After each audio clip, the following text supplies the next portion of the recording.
Alright guys, I want to show you something really cool. So here's a ship sprite. Yes, it's faster than light, but here it is.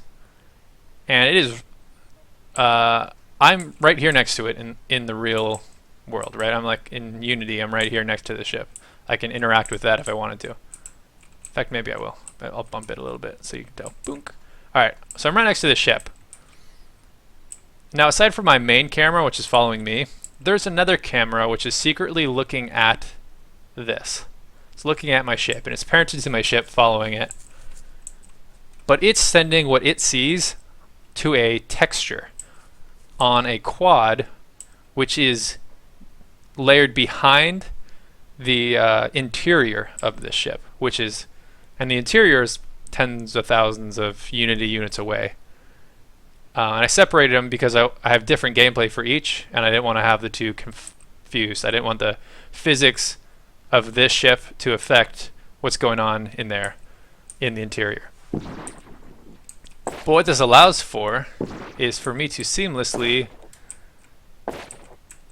go into the ship. So right now, I am actually tens of thousands of Unity units away from the ship exterior, which you see. But because there's a quad, which you can see the edge of right here, whoa.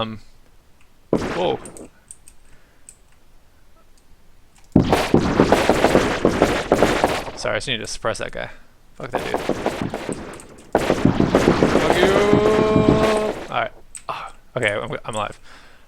So I lost my train of thought. They were attacking me.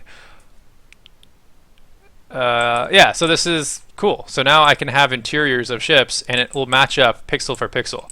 Like this hatch right here in my interior is matching up perfectly with the hatch I had on the exterior.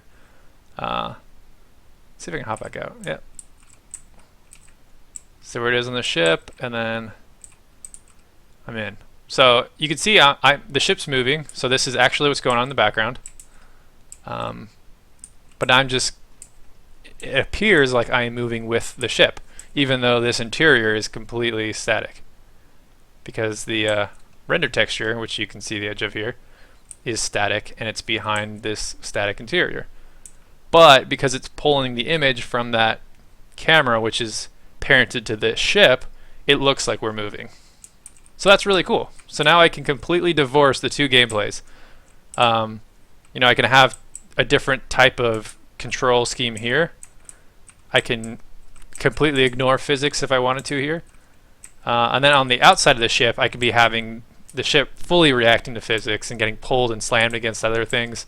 And that's not going to affect this unless I wanted to bring in like explosions or what have you. But just to show you how cool this is, now I can hop in the joystick, and now I can fly the ship. I think I have the turn speed down really low, but pew, and that's cool. I'm the dude flying the ship. Yay! Yay! Anyways, I'm super stoked about it. And I just killed myself. Anyways, yay, cool. Progress. Oh, let me show you the script in case I ever lose it in the future, or in case you want to use it for your own game. It's pretty cool. Okay, so you would drop this script onto the quad that is behind the static interior.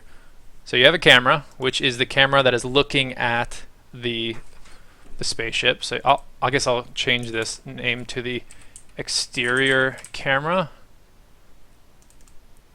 There we go. And I'll call this the interiors. I'll call it the interior sprite. So what we do is, I don't even need that anymore.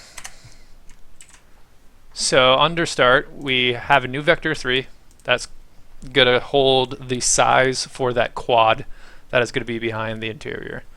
That is going to be receiving the image from the camera via a render texture. Then we have a float, which I'm calling aspect ratio. which basically takes the height of the texture and divides it by the pixels per unit of the texture.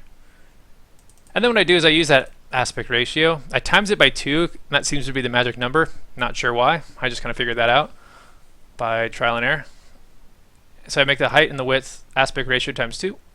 I resize the quad to change the orthographic size of the camera, the exterior camera, to that aspect ratio.